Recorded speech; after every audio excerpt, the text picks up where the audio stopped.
Hankin' and dankin' and stankin'. No more swearing. We already did the intro. We did it without you guys. Sorry. It was a terrible intro. Sam didn't it was a great intro. I'm practicing my impersonations. We're not even recording the podcast right now, but we did an intro. Today we're talking about... Are we really using that intro? Yes! Okay. Live a little bit. Live a little bit. Live a little bit of your life for... Evan's on a new level today. You ready to hear this? Because this is not Bane. I look like pasty white. This is not Bane. Listen to the... Have you heard of Sean Connery? Do you know who that is? You don't hear the... No, it sounds like Bane from the Batman Begins series. Do you guys want to hear that? Listen to the episode on the podcast. Yeah. Alrighty then. Ooh. Indy. We named the dog Indy. Are you jumping in or what's happening? Sure, I'll jump in. Do I have to do an impersonation? Is that like a qualification of the podcast? Yeah, but it's got to be like a good impersonation, not some new, oh, I'm the princess from Princess Diaries, or that lady who you always mimic. Who's that, like the swimming pool, that fat lady? Okay. Is he fat? It's not. She just has big boobs that she had work done on.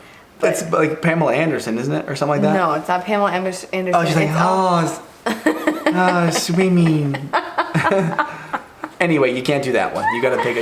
I can't. I don't. Okay. Who's it gonna be? Because No, I'm gonna surprise you. Oh gosh, Bane. No, it's not gonna be. No Darth Vader either. I gotta like get in the mode, the readiness. You can't just like throw an accent either. You've gotta try and pinpoint someone. Nacho, welcome to episode. Who are you? I don't know. I was gonna try and be Nacho. You said Nacho. I know, but like I feel like I have to say. I feel like I have to say Nacho. I don't say Sean Connery and then just do a Sean Connery. I'm too giggly because the pressure is on. You're great at accents, but I need you to impersonate someone. I need you to impersonate someone. Like who? You could impersonate the Cookie Monster. Shoot, you just couldn't do that one lady you always do, because half of our listeners probably don't even know. Probably all of our listeners. I'd say half of the people who listen on my end don't know who that is. Everybody has seen that I'm Sally Servy Saps. Is that what's her name? Some little rat getting in my salmon. See, you always use that phrase. You gotta use like a different phrase from the movie. So you can't even. You just got a letter from Ed McMahon saying you just won $1 million. What you could do though is you could use that voice and say normal stuff, not just quotes from the movie, like the Sean Connery thing. I said, "You're on the Take It or Leavitt podcast." The Take It or Leavitt podcast. That was totally Sean Connery. I nailed that, Sean Connery. You're on the Take It or Leavitt podcast. Today we're going to talk about body image and how we perceive ourselves. We're also going to share our own personal journeys on this episode. Yeah. I feel like that was pretty good. That was good. See, when you like get in the rhythm of it, you just it's just like I was too giggly. You gotta commit. I used to be able to do a pretty decent Nacho Libre impression, but I think I should have practiced pre-episode. This was kind of sprung on me last minute, so. That's what it's wrong. It's called improvisation. Okay. Always yes, never no. So Evan, why did you want to talk about this episode? No accents. No accents. Oh, what? I said you can't do that. If you that was me impersoning your sweet grandma. She does not have an accent anymore. She doesn't. But what she would have sounded like had she remained in England. Oh yeah. Yeah. Mm-hmm. Yeah. I was off of a character off of Little Women. I said you couldn't just pick some like Disney movie. Okay, fine. You got to pick like this. Like you could have done Arnold Schwarzenegger. Would have been good. I would have loved it for that one. Oh, you can't say "I'll be back" because that's copying the lyrics. It's like lyrics or the quote line. You couldn't impersonate Brad Pitt or Leonardo DiCaprio. They don't really have like. No, they're not like super distinct. Have you heard Jamie Foxx's? He can do a lot of impersonations. He's a really good one. Robert Downey Jr. I watched it several months ago, and I'm still like mega impressed by how he did Robert Downey Jr. So today, guys, we're going to be talking about body love. Sorry for that spiel of an intro. We thought we'd play around a little bit, but But today is all about your physique, your piel, and piel is skin in Spanish. Oh. And we really want you guys to understand how we view the body. Yeah. So I feel like this episode's a long time coming because I've gone... It's been a long time coming. Is that a real song? Might as well be. I made it up and I sung it Sean good. Connery singing his Been song. a long time. No, that's not. It was not. Been a long time coming. So when I first met Evan, it had been about a year since I'd worked really hard to lose a ton of weight. It's what we've talked about in past episodes, I think in the weight loss for the average Joe episode. So we don't need to get into like the nitty gritty. But when I met Evan, it had been about a year. And even though I had lost the weight, I would say I still was pretty harsh with my body in a lot of ways. I was proud of it in some ways because I loved it and stuff, but I still struggled. How would you perceive me, Samm, 2017 Samm, when we first met? Not living happily. Why would you say that? She was happy in the sense where she was achieving the goal she was achieving, but she was very rigid and structured on what she was and wasn't allowed to eat. And I think that's where that can be a happy thing and sustainable for some people, but... Well, I mean, part of it was the gluten I couldn't eat. Literally, she couldn't eat hardly anything, so... But that wasn't... It was partially a choice because I didn't want to get sick unless I really wanted... Stop defending yourself. You asked me the question. Oh, okay, sorry. Samm was, I guess you'd say, had somewhat of an irritable bowel syndrome. She doesn't have celiac disease, but she was hypersensitive to gluten, and so she stopped eating it. She missed it though, and she always talked about how much she loved it. So that's why I can say that I thought she was probably a little bit on the unhappy side because she wasn't eating what she really wanted to. There's better foods than gluten-free foods. And if anyone says, oh, this gluten-free brownie's way better than other brownies, you're like, I don't think that's true. It's made out of black beans. It's like, oh. I love black bean brownies. Yeah, but not compared to like a triple fudge Ghirardelli brownie. True. It's like that's true. Obviously, they're good for what they are. They have their place. But compare it to, it's like, oh, I'm having dairy ice cream or I'm having lactate ice cream. Like lactose-free ice cream. So what is it? Oh, it's coconut milk frozen. Like, then is it ice cream or is it frozen water? I mean, I'm just making an example. It comes down to, I believe Samm, she was living beneath my privileges. But she was happy with the results she was getting, so I encouraged her to continue to do it until she met me, and I ate like a pig. Yeah, I met him, and we all know the story. Mountain Dew, cookies, brownies. Boom, the trio, the triage. That was literally the food pyramid. It would look like a food pyramid in 3 sections. Mountain Dew. Really? How many sections would the triangle have? 3, because it would be a triangle. Cookies, brown. Yeah, it would have like a bottom tier, and a top tier. Oh, like what would be the top? What's the base? The base would be cookies because you ate that the most often. Then Mountain Dew, and then brownies was like your sometimes. My splurge. Yeah, you would sometimes have that, but it wasn't as often. And then off to the side would be a little pan of chicken and eggs that you had mixed together that you would eat. One-off. Yeah, Evan made me chicken and eggs the first time he ever cooked for me, which I'm glad I didn't base his cooking ability off of that. I'm an amazing cook, guys. He's an amazing cook, and had I based it off of that, I would have been doing myself a disservice. So. But no, I think Samm had an idea. Had a very healthy idea of what she wanted her body to be, but she wasn't living happily in the sense where she was eating pretty much anything she wanted. She was being very rigid and strict with her diet. Yeah, and I wouldn't say, because this was the past part of where I was like counting calories by any means. And I would still eat what I wanted in the sense that it had to be in the parameters of being gluten-free. And that was just because it would make me sick and make my farts really smelly. So I'd say after we got married, because we met in March and we didn't get married till the following, not the next April, but the following April. So we were together for 13 months before we got married. So after that summer, we lived in Georgia with Evan's parents like we're doing right now, and I had a lot of free time. I did a lot of running. I didn't do hardly any strength training then. Sam wasn't a big lifter until we got back from Georgia. Yeah, so I ran and ran and ran to stay in healthy shape. I was in about the 150s, probably like 153, which at that point was frustrating because I had gotten down into the 130s when I had worked really hard, but I had also gone on birth control, which affected my weight, made it harder. She was also exercising in the sense where, or was this in Georgia still? Mm-hmm. Okay, never mind. Go ahead. Oh, so once we got back, it was about a month into that semester. You and me, Sam and Miriam went into some pretty drastic measures. No, that was later on. So when we very first got back, it was October, and we just started working out. I guess that was, yeah, it's been 2 years. So it was October.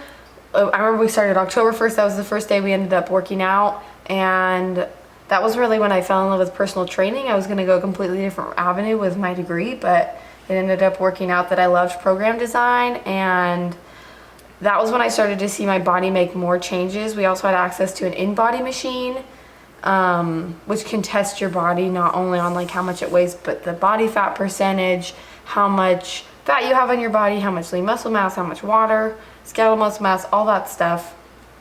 It breaks it all down for you. Yeah, so that was helpful too, because it wasn't just like, oh, I want to lose weight. It was, I want to lose some weight, but I also really want to build muscle. I was getting to the point where like strength training was something that I was interested in, and I was excited to see myself getting stronger. So that continued for until we left college, just barely. I was a lot more. You still do it. I was a lot more diligent. I basically stopped running. I would still like walk and bike to class and stuff, and sometimes I would run or I would participate in like an aerobics class, or like a quick like triathlon, or not triathlon. What's it? A 5K thing that we did. Yeah, I did a 5K. Just like she wouldn't run. I guess you could say religiously, but she would run on occasion. Yeah, we would run for fun as a couple. Like, oh, we'll just go out and go for a run, and then.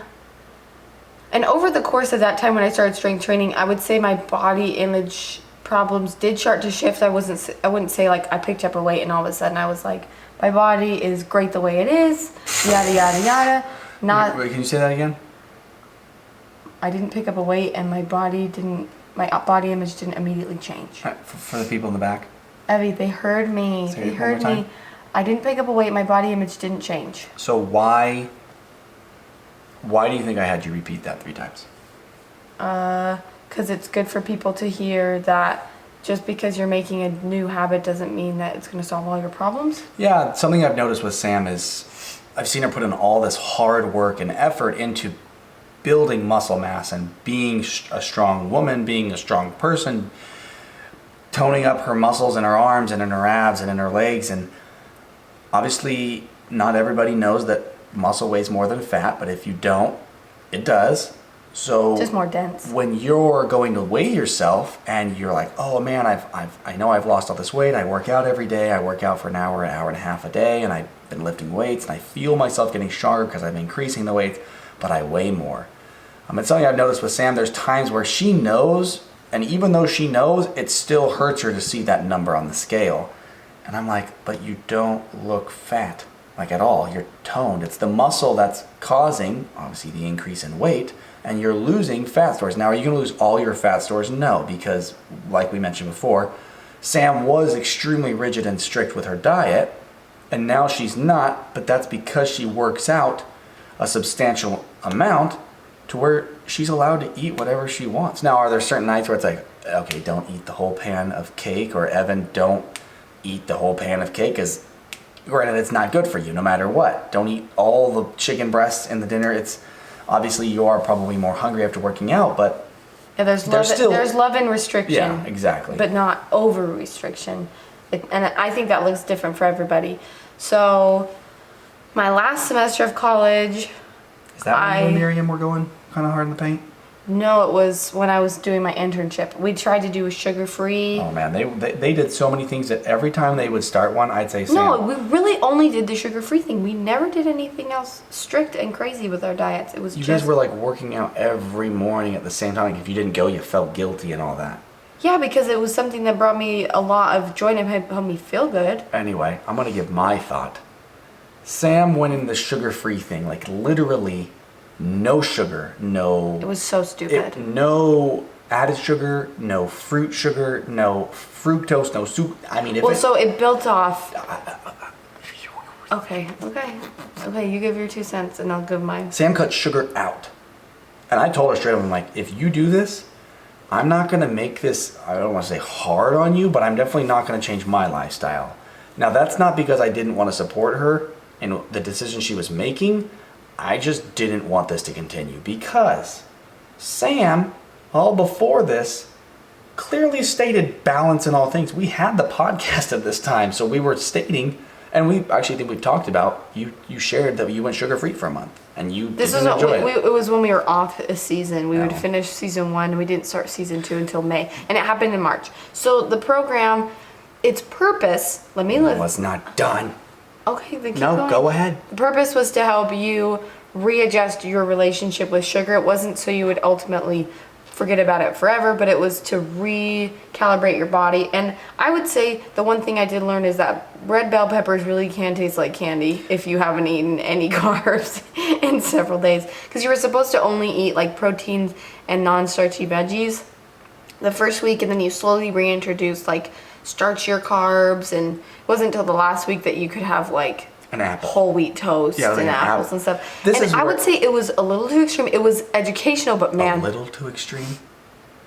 okay. That was extreme. Hey, guys, I wouldn't recommend doing it. That's definitely how unless you're extreme just it doing was. to experiment, but this is not something that you could I sustain. was miserable. I remember laying on the couch at like 5:30 p.m. wanting to fall asleep. It was like day 1 or day 2, and I was like, I am miserable. It's just and obviously our bodies can be recalibrated, but it was just one of the thing that bothered me is it kind of went against everything that Samm preached, like balance in all things, have a Yeah. brownie here, have a muffin there, and she was like, I'm cutting it all out. I was like, And why? I did lose weight, but it was just because I lost all the glycogen stores. I didn't lose actual fat mass. I lost all of the weight of the carbs in my muscles, basically. But I think it helped her come to the conclusion on how she feels today because she tried it and she did it, but Yeah.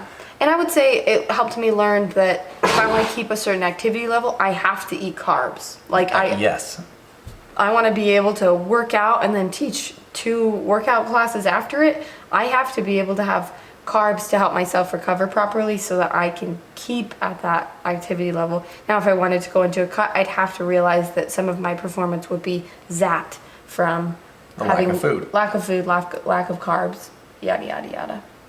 Body love is not something that's easily mastered. I think we continue to master it throughout our lives because our bodies are constantly changing. Our lifestyles, our habits, where we're at in life, what food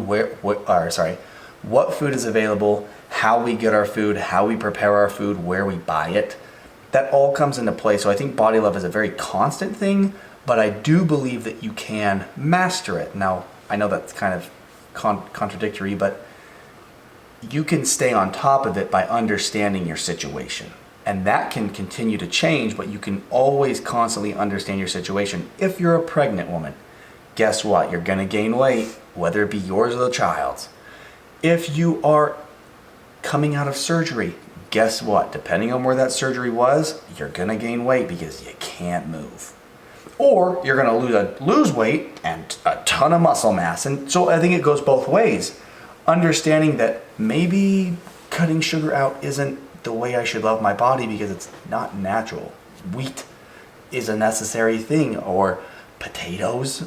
And it's just those small things where you take a step back and realize, you know what? I worked out 5 days this week. And I'm trying to lose weight, yes, but I think I can have a Hostess cupcake, or I think I can have even a lemon bar. I don't know, just something simple where you don't have to cut it completely out. Have a healthy relationship with food and your body and continue to strive to be better. And that's what's going to, I believe, help you with body love. It's helped me. I mean, I'm not as active as I was in high school. Do I have a small tummy? Yeah. Do I work out probably 5 days a week? I really try. I probably got 4 days last week. I think so too. Today I worked out, so I'm on the right track, and I ate a ton of food at dinner, and I was still hungry, so I kept eating. And I ran 3 miles, and I'm like, you know what? I'm hungry. And I drank 4 bottles of water instead of soda at dinner, so I was like, props to That's me a win, again. yeah. So I think it comes down to knowing what's best for you and truly believing that what you're doing is best for your body. I'd say a huge, because so all this, we just shared like this huge backstory, and it wasn't until just recently when I realized like I have to make a change. I can't always, because like at the beginning of the year I was like, I'll do a cut. I'll try and lose some fat. I will do it because I want to be the ideal personal trainer. I want to be I want to be someone that looks like I'm in great shape. That's kind of always, that's always what I've been hung up on, is I feel like I need to have a brand that shows like, oh, I know what I'm doing because I'm able to stay at a smaller size and like be the example for future clients and members of gyms that I work out and stuff. But I came to the conclusion that if I can't truly love myself as I am, no matter what, like love myself independent of how it looks, then I will bigger issues. I will never be happy. No, and I won't be able to truly help the people that need my help, because while they're unhappy with their body because of how they weigh, they're going to use that weight loss or that muscle gain to add worth to themselves.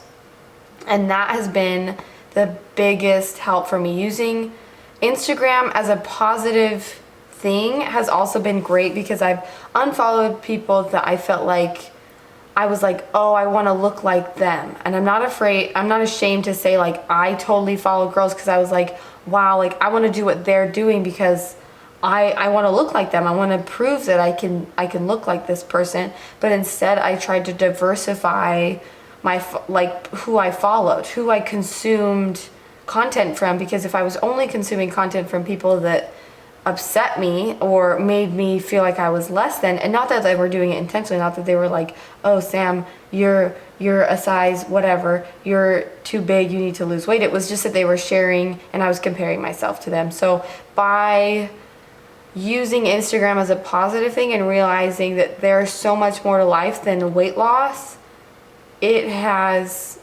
freed me of so much and made me such a happier person. And I feel like I'm going to be the best trainer I can be now because of all the work that I've done to love myself. Yeah, one thing I wanted to mention is if you have a spouse or you're in a relationship where you see someone who falls for, I don't want to say falls for, but follows that trend that Sam just mentioned, where they're following that person because they want to look like them or they want to be like them, there's nothing wrong with that to have a role model.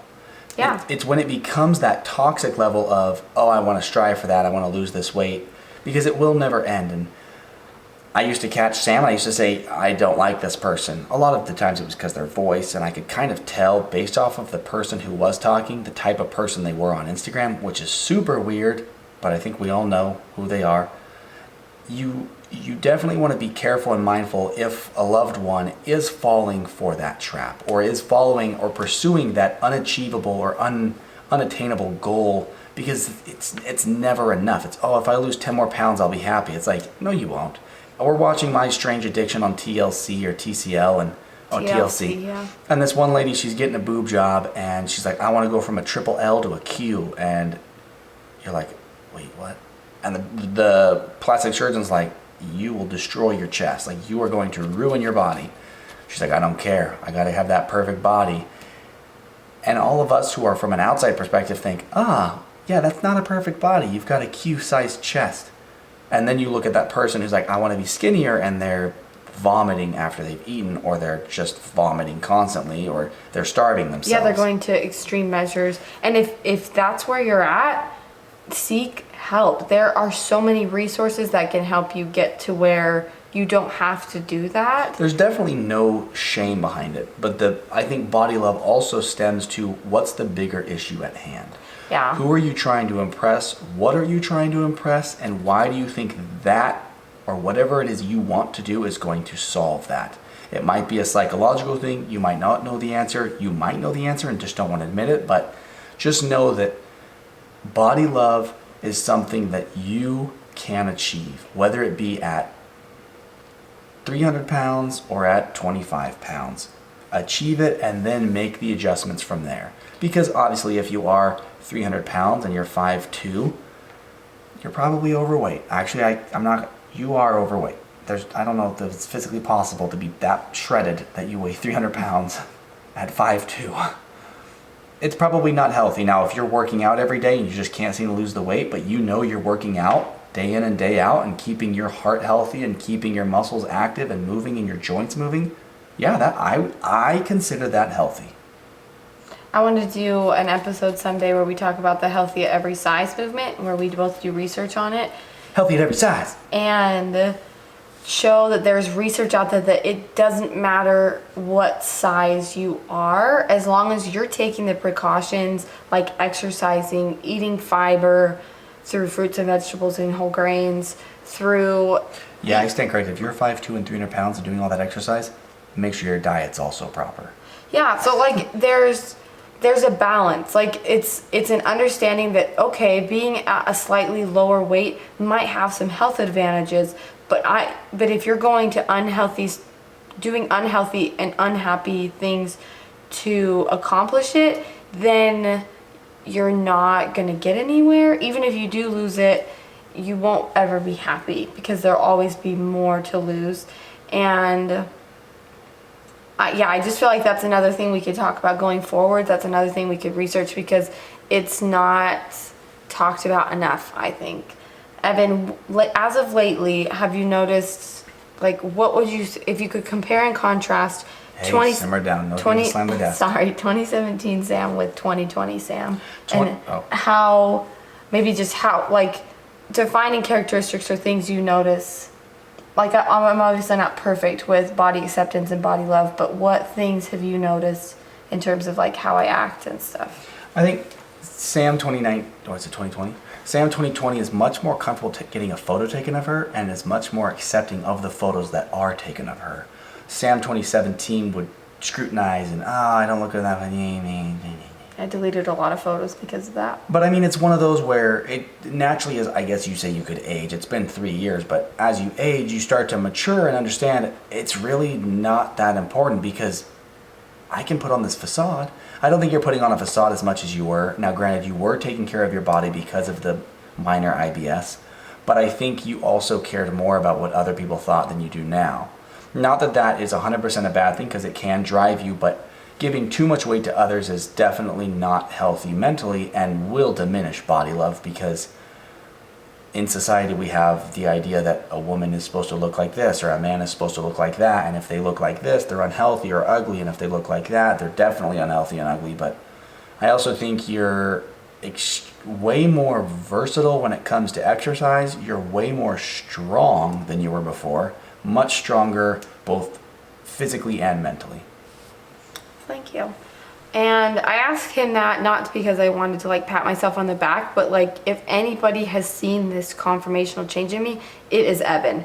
And if anybody is single-handedly responsible for this change taking place, it is Evan. Since day one, he has praised my body. No matter what stage it has been, he has always found a way to love it. And I won't say that like, oh, Evan only loves me for my body. He loves me for so much more than that. But he has never been like, oh yeah, you do need to lose weight. And that was a really hard worry of mine because of some past issues that I've had. But because of Evan and because I've had such a supportive person in Evan, that's how this could have taken place. It didn't happen necessarily only because of him, but because of the environment that he created through his always love towards my body. It made it possible for me to finally accept my body. Now, I don't think I see my body exactly the same way Evan does. I think I still have a lot of work to do. But juicy. But thank you, Evan, for all that you've done to me so I could ultimately love my body. You're welcome. In terms of, do you have any more tips for maybe family members or friends of people who were in my position, like tips you would give them to help people like me? I think actually listening to what someone has to say, if it's positive. Now it sounds biased, but when someone's tearing you down, it's more often than not they're insecure about something or they're afraid of something. If someone's trying to build you up, more often than not it's genuine. Now, oftentimes you can tell when someone's lying, but I think if someone's genuinely telling you that you're beautiful, they're probably not lying. especially when you are sitting down and it's your spouse, or it's so and so, or it's, you need to be aware of the opinion of others, but take them with a grain of salt. What about support you could give for somebody who is in your position?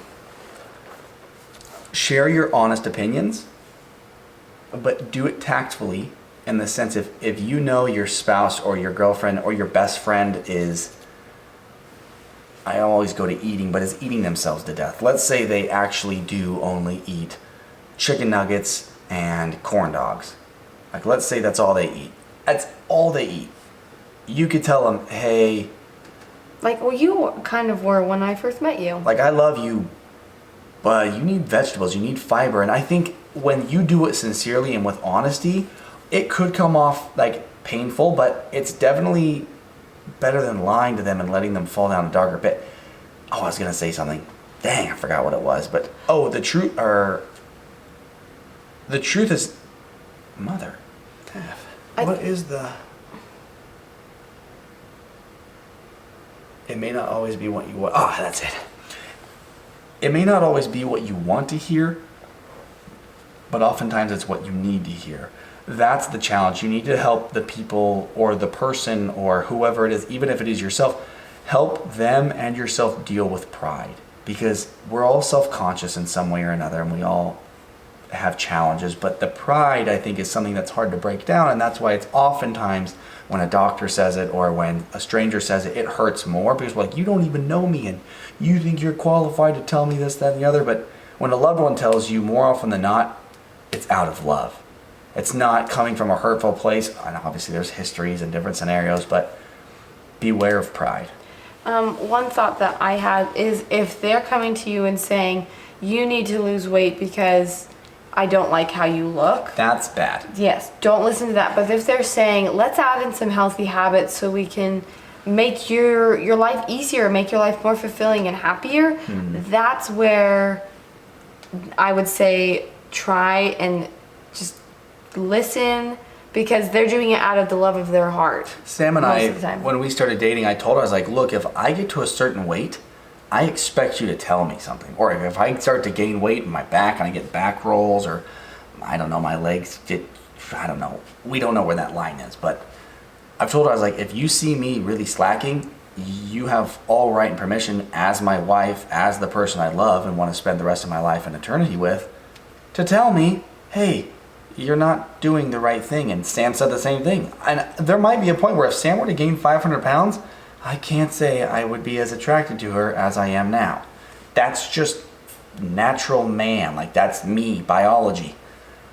And she's given me permission to say, look, you probably should start going on some walks or start lifting some weights. Well, and I think the reason why Evan, because that was a value to him, he did talk about that early on. The reason why he was able to say that was because, and trust me, is because I'd already done that. Because he was eating garbage, and I was like, no, we're going to make some changes. And it wasn't My life is so hard. Like, maybe that first Sunday we were officially dating, or a weeknight, he cooked me like a full balanced meal with, I think it was like mashed potatoes and salmon and vegetables. Like, it was balanced. And so, like, had I been like, ooh, I'm not gonna date this guy because he had, like, all he eats is cookies and no vegetables, Cookies and cream.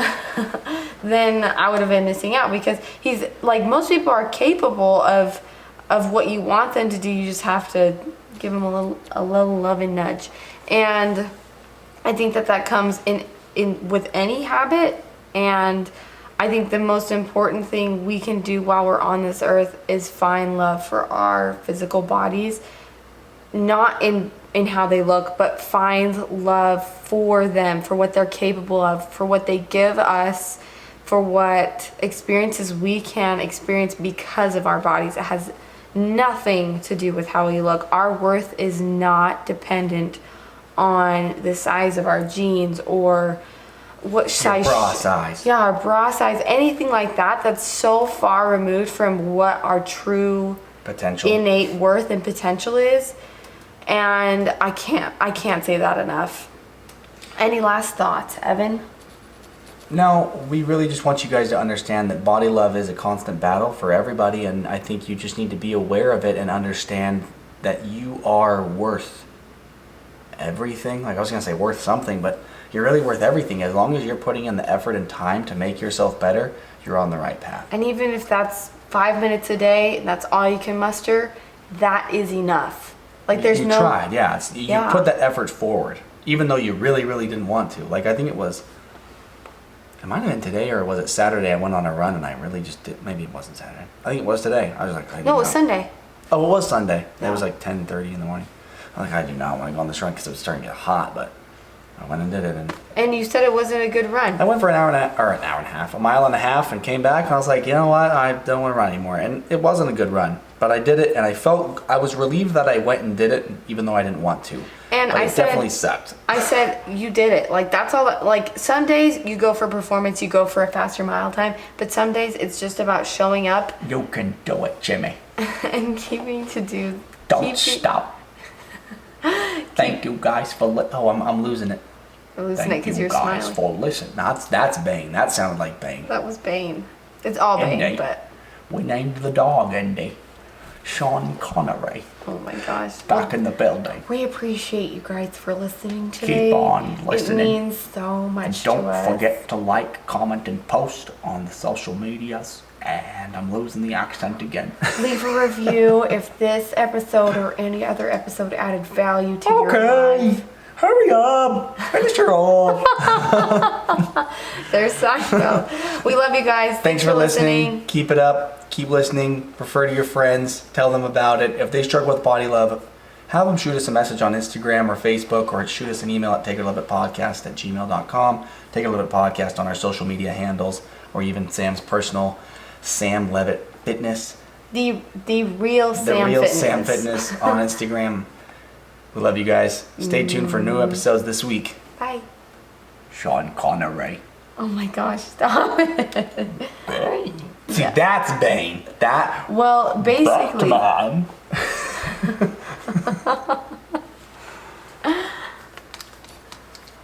Bye, YouTube. Sorry you missed. Deuces. Sorry you missed a handful of the Sean minutes. Connery.